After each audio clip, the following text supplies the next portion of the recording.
দর্শক আরেকটা ভিডিও দেখাই, দেখুন।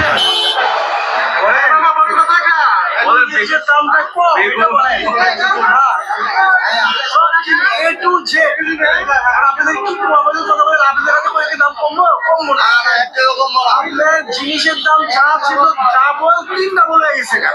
ডাবল তিন ডাবল আপনি উনারা এমন ভাবে ব্যবসা করতে যায় 11 মাসের দামটা 1 মাসে উঠাই নিব, এমন দামে তাদের ভাব খারাপ।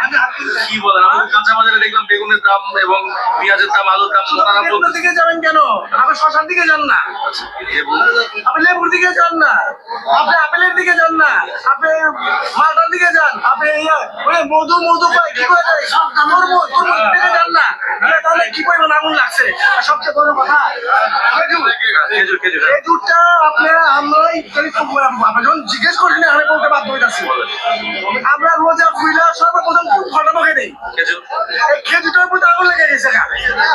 সেই পরিমাণ সিম বেগের তারা করছে 600 টাকা খেজুর 1200, 2400 টাকাটা 3000। কোথায় যাবো আমরা? আমাদের সাধারণ জনগণ আছে, আমরা কার কাছে বলুন? আমাদের বলার লোক নাই। বলার কথা বলবে শোনায়, গরিবের কথা বলার লোক শোনা না। গরিবের কোনো দাম নেই বাংলাদেশে। কাঁচা বাজারে দর্শক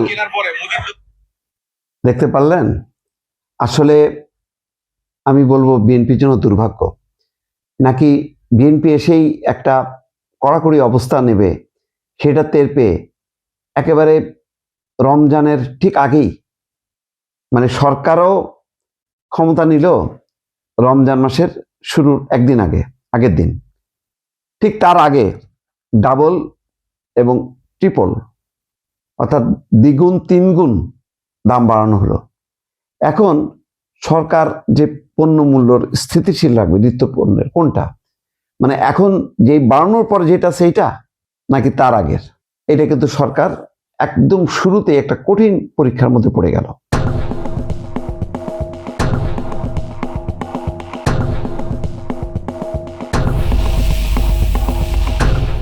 দেখেন ক্ষোভ বিক্ষোভগুলো, এবং অধিকাংশ ক্ষেত্রে এটাই সত্য। একেবারে কাঁচা মরিচ পেঁয়াজ থেকে শুরু করে কোনো জিনিস নাই যেটার দাম দ্বিগুণ হয়নি। সরকার কি এখন এই সিন্ডিকেট বা এই পরিস্থিতিটা ভাঙতে পারবে? এটা হলো প্রশ্ন। আজকে পরের দিন যখন দেখলাম সরকারের প্রথম কার্যদিবসে তারা কয়েকটা চ্যালেঞ্জ নিয়েছে। একটা হচ্ছে দ্রব্যমূল্য, রমজান মাসে যাতে নিত্য পণ্যের দাম না বাড়ে, আইন শৃঙ্খলা, তারপরে অন্যান্য জিনিস। এখানে এই মানে রিপোর্টে যেটা দেখালাম, এই ভিডিওতে আছে যে ভুক্তভোগী বলছেন যে ফ্যামিলি কার্ড দরকার নেই, আপাতত এই জিনিসপত্রের দামটা কমান। এখন এটা কি সম্ভব হবে? যদিও 10 লাখ মানুষকে মানে ন্যায্য মূল্যে টিসিবি থেকে দেওয়া হবে, এগুলো খুব প্রচলিত। এটা আগেও শেখ হাসিনার সময় এরকম টিসিবি দিয়ে জিনিসপত্রের মানে নিত্যপণ্য দেওয়া হতো, কিন্তু সেটা কত ভাগ মানুষের কাছে পৌঁছায়? লক্ষ লক্ষ কোটি কোটি মানুষের কাছে আসলে এটা পৌঁছায় না। সুতরাং সারা দেশের বাজার ব্যবস্থাটাকে যদি নিয়ন্ত্রণে আনা না যায়, আর এইভাবে যদি দ্রুম করে বিএনপি আসতে না আসতেই জিনিসপত্রের দাম যদি বাড়ানো হয়, তো বিএনপি এসে এখন কি করবে? আগের অবস্থায় নিতে পারবে কিনা? একটা কঠিন অবস্থার মধ্যে কিন্তু পড়ল সরকার। আজকে এটা ভালো খবর যে ফ্যামিলি কার্ড বাস্তবায়নের জন্য মন্ত্রিসভা কমিটি করছে। তারা পাইলট প্রজেক্ট শুরু করবে ঈদের আগেই। তার মানে 1 মাসের মধ্যেই আমরা এই ফ্যামিলি কার্ডটা একটা বাস্তবায়নের অবস্থাটা দেখব। কিন্তু এই ফ্যামিলি কার্ড দিয়ে তো আর জিনিসপত্রের নিয়ন্ত্রণ হবে না। এখন ফ্যামিলি কার্ডে কিছু নগদ, কিছু হয়তো অর্থ সহায়তা পাবে। সেই অর্থ সহায়তাটা পেয়ে মানুষ যে পণ্যটা কিনবে, সেই পণ্যটার দাম যদি ব্যাপক হয়, তাহলে তো এই টাকাটা পানি হয়ে গেল।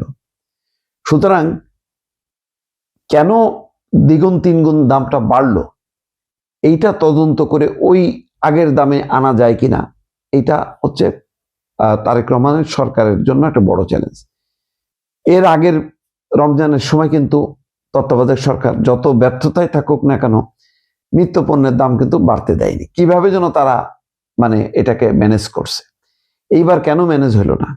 এটা একটা বড় প্রশ্ন। এই প্রশ্নের উত্তর আমরা সাধারণ যারা মানে বাজার ঘাট করি চলি আমরা বলতে পারবো না। এটা সরকারকেই ফাইন্ড আউট করতে হবে এবং অবশ্যই দামটা 3 গুণ বা দ্বিগুণের জায়গায় অন্তত কিছুটা মানে বাড়তি কিছুটা থাকলেও সেই এখন যেভাবে একেবারে আকাশচুম্বী সেই জায়গার থেকে সরায় নিয়ে আসতে হবে বা কমায় নিয়ে আসতে হবে। এইটা যদি করতে পারে তাহলে এই সরকার দায়িত্ব নিয়েই একটা প্রথম সফলতা হিসেবে মানুষ দেখবে। দর্শক।